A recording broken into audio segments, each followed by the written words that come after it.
This is really interesting. Sailesh was the CTO of a company called Logitech.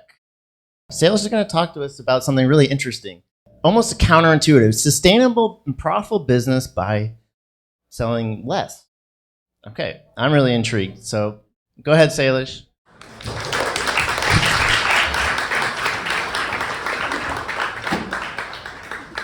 Economic growth is one of the dominant religions of our time.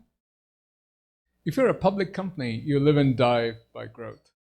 If your company is growing, Wall Street loves you, analysts loves you, and you make a lot of money.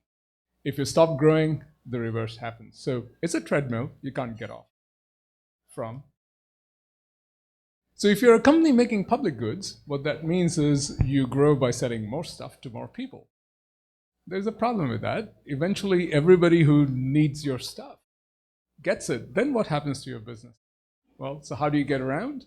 You build your products not to last very long. You design them to be obsolete very quickly. And you start to manufacture needs that didn't exist. And all this stuff is going to landfill. And the pace with which we are putting things in landfill is actually picked up. And the average duration that a good lasts in service has shrunk. And some of the most egregious industries are fast fashion and electronics, and I'll talk about electronics in a moment. As you can imagine, the consequences for this sort of wastage is huge. If you look at where our resources actually go and the emissions, a good chunk of it goes into making stuff and moving stuff, which eventually is going to landfill. So this is just waste at a scale that's hard to visualize. And the consumer electronics industry is one of the worst.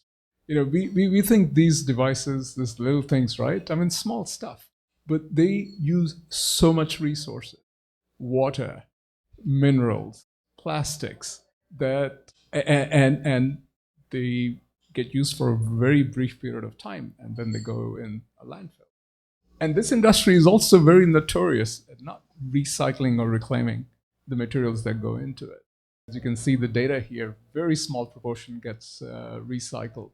Now, there have been moves to try to move the production to be more sustainable, use green energy, use resources that come from ethically mined places, but it doesn't really move the needle. Your biggest impact comes from actually selling less stuff. Well, if you're a business, that sounds like a recipe for going out of business. So is there a way to have a business model where you really grow not by just selling more stuff, but perhaps providing value on an ongoing basis? So this is a concept that's been talked about. I mean, Emery Lumiden, if you're interested, articulated these ideas in Natural Capitalism 40 years ago. And the whole idea is you think of the goods as a way of providing value on an ongoing basis. I mean, your customers are buying these goods to do a job, and as long as they find it satisfactory, they'll keep paying you. So it does get you to think more broadly in terms of business models. You can explore subscription models, leasing models. It also forces a very big shift in how you think about product design. So instead of designing your products to be obsolete very quickly, now you can start to design products to last for a very long period of time, to be easy to maintain and repair, and you start to move towards a true cradle-to-cradle and circular approach to goods and material flows. And the last point there is also a better business. If you do the calculation, the lifetime value of your customer ends up being much, much higher.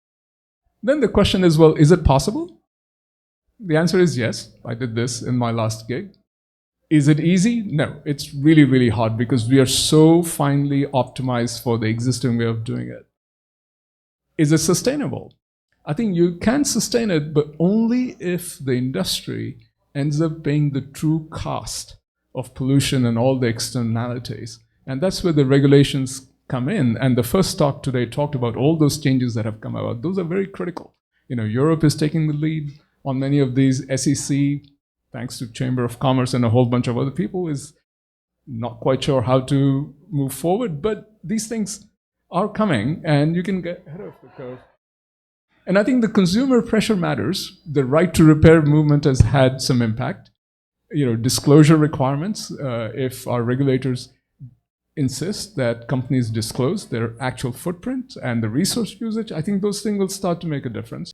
So where would obviously this approach won't work right away for all the goods we buy, but there is a certain class of goods where your inputs are rare or highly expensive. I think they lend themselves to this model.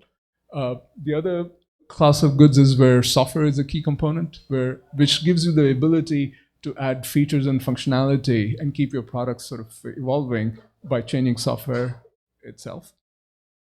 So give you two examples that are happening today where these models are being rolled out. So the Chinese EV makers, as they're going after the European market, some of them are offering their vehicles through a leasing and subscription model, which has an interesting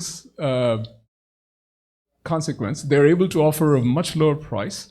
And it's also a strategy that's very difficult for the European counterparts to match, because their business model is tied to a massive amount of money they get upfront when the transaction happens. So from a competitive strategy perspective, it's very, very interesting.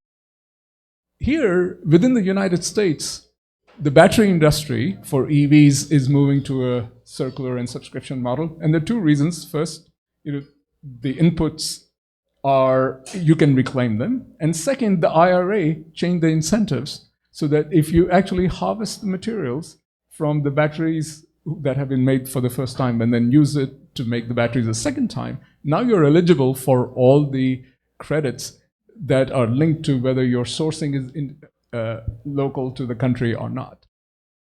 Right? So these things start to add up. But eventually we have to accept that businesses, like everything else, have to go through a natural cycle. There'll be growth, there'll be leveling off, and eventual decline. All systems behave that way. Why make an exception for businesses? And we know that the only natural system that grows forever, if unchecked, is cancer. And how does it end for the host? Not too well. All right.